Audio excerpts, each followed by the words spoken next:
Hello everyone, welcome in crypto doctor. इस video के अंदर मैं आपको बताऊंगा कि एक्सचेंजेस के अंदर अगर आप काम कर रहे हैं क्रिप्टो एक्सचेंजेस के अंदर, सेंट्रलाइज एक्सचेंजेस के अंदर, तो आपको किस तरह के इशू फेस करने को पड़ सकते हैं। और अगर आप डेक्स के साथ काम कर रहे हैं किसी वॉलेट के ज़रिए, तो आपको किस तरह के इशू जो है वो फेस करने पड़ सकते हैं। ठीक है, तो एक्सचेंज के अंदर सबसे पहला इशू तो ये हो सकता है कि एक्सचेंज भाग सकती है, वो आपके साथ फ्रॉड कर सकती है। ठीक है, वो चाहे जितनी भी अच्छी एक्सचेंज है, चाहे जितनी मर्जी अच्छी एक्सचेंज है, चाहे बाइनांस है, कोई भी एक्सचेंज है, अगर आप ये कहते हैं कि वो भाग नहीं सकती क्योंकि ये है, ये है, ठीक है, वो टॉप 1 की एक्सचेंज है, पूरी दुनिया के अंदर सबसे ऊपर है, उसके अंदर इतना बड़ा वॉल्यूम है, इतने इदारों ने उसका ऑडिट किया हुआ है, ये ब्ला ब्ला, नथिंग, कुछ भी नहीं।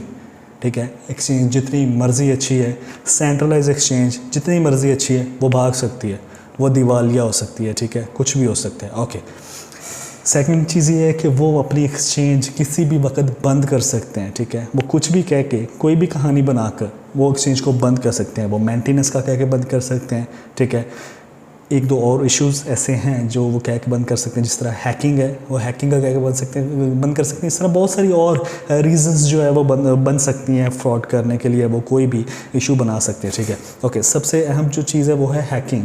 एक्सचेंज हैक हो सकती है, चाहे वो जितनी मर्ज़ी सिक्योर है, चाहे जितनी मर्ज़ी लेवल की सिक्योरिटी है उनकी, वो हैक हो सकती है। ठीक है, अगर हैक होती है तो आपके एसेट्स ख़तरे में पड़ सकते हैं। ठीक है, हो सकता है कि हैकर वो वाले एसेट्स हैक करें जो आपके पोर्टफोलियो में भी पड़े हुए थे, इस सूरत में वो ज़ीरो हो जाएंगे। बिटमार्ट के साथ कुछ दिन पहले जो है वो ऐसे ही हुआ, आई थिंक बल्कि 1-2 मंथ पहले बिटमार्ट के साथ ये हुआ कि उसके कुछ एसेट्स जो थे वो हैक हो गए और वो हैकर्स ने उसमें से निकाल लिए। ठीक है, और वो जिन लोगों के पोर्टफोलियो के अंदर पड़े हुए थे, उनकी जो वैल्यू थी वो ज़ीरो होगी, वो आज तक ज़ीरो है।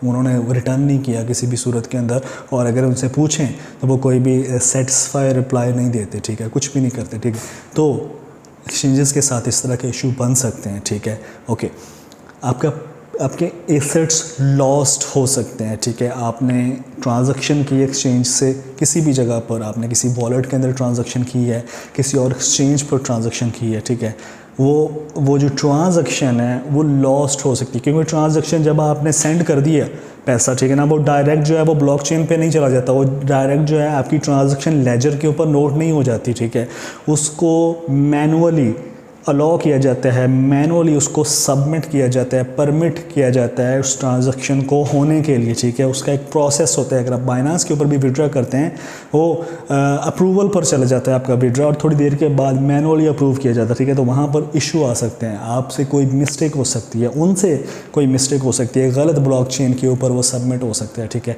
तो आपका पैसा लॉस्ट भी हो सकता है। ठीक है, आपके एसेट्स भी लॉस्ट हो सकते हैं, चाहे आप जितने मर्जी केयरफुल हो जाएँ। बहुत सारी चीज़ें हैं जिनसे आप इतने अवेयर नहीं है, और टेक्नोलॉजी जितनी मर्जी अच्छी हो उसके अंदर प्रॉब्लम आ सकती है। ठीक है, तो एक्सचेंजेस के अंदर ये वाला इशू भी हो सकता है। ठीक है, ओके, 51 अटैक बहुत ही अहम चीज़ है। 51 अटैक, ये क्या चीज़ होती है कि एक कॉइन बना, उस कॉइन की एक मैक्स सप्लाई डिसाइड होगी, और वो मैक्स सप्लाई सारी ही प्रिंट होगी। ठीक है, अब सपोज कर लेते हैं कि मैक्स सप्लाई ही टोटल सप्लाई है जो कि लोगों को दे दी गई है। अब मार्केट के अंदर कोई इस तरह का बायर बैठा है जिसने उस जितनी भी टोटल सप्लाई है उसका 51% हिस्सा बाय कर लिया। ठीक है, तो वो जो बंदा जिसने 51% हिस्सा बाय कर लिया हुआ है वो ऑनर बन चुका हुआ है उस एसेट्स का। ठीक है, जिस तरह आप जानते हैं मार्केट के अंदर कोई भी प्रोजेक्ट होता है, ठीक है, उस प्रोजेक्ट का 51% हिस्सा जिसके पास होता है, कोई भी कंपनी होती है जिसके पास 51% शेयर होता है, वो उसका मालिक होता है। ठीक है, ब्लॉकचेन के अंदर भी ऐसी है, जिसके पास 51% क्वांटिटी पड़ी होती है, सप्लाई पड़ी होती है, वो ऑनर होता है, और वो किसी भी तरह का इशू इसके अंदर कर सकता है। वो चाहे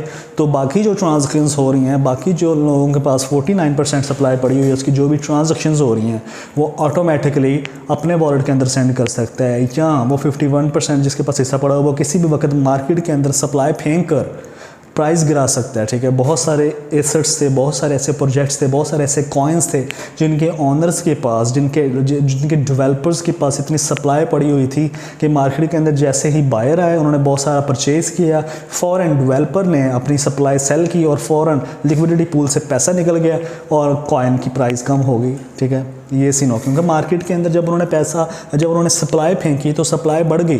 ठीक है, डिमांड कम हो गई, और इसकी वजह से उसकी प्राइस जो थी वो नीचे चलेगी, क्योंकि लिक्विडिटी पूल से पैसा भी निकल गया, ठीक है। तो ये सीन होता है। 51 अटैक का भी इशू हो सकता है, ठीक है। अगर 51 अटैक का इशू हो तो यहाँ पर एक्सचेंज कुछ भी नहीं कर सकती। ये इशू जो है ये एक्सचेंज की तरफ से नहीं होता, एक्सचेंज की तरफ से भी हो सकता है, लेकिन एक्सचेंज की तरफ से नहीं भी हो सकता, ठीक है।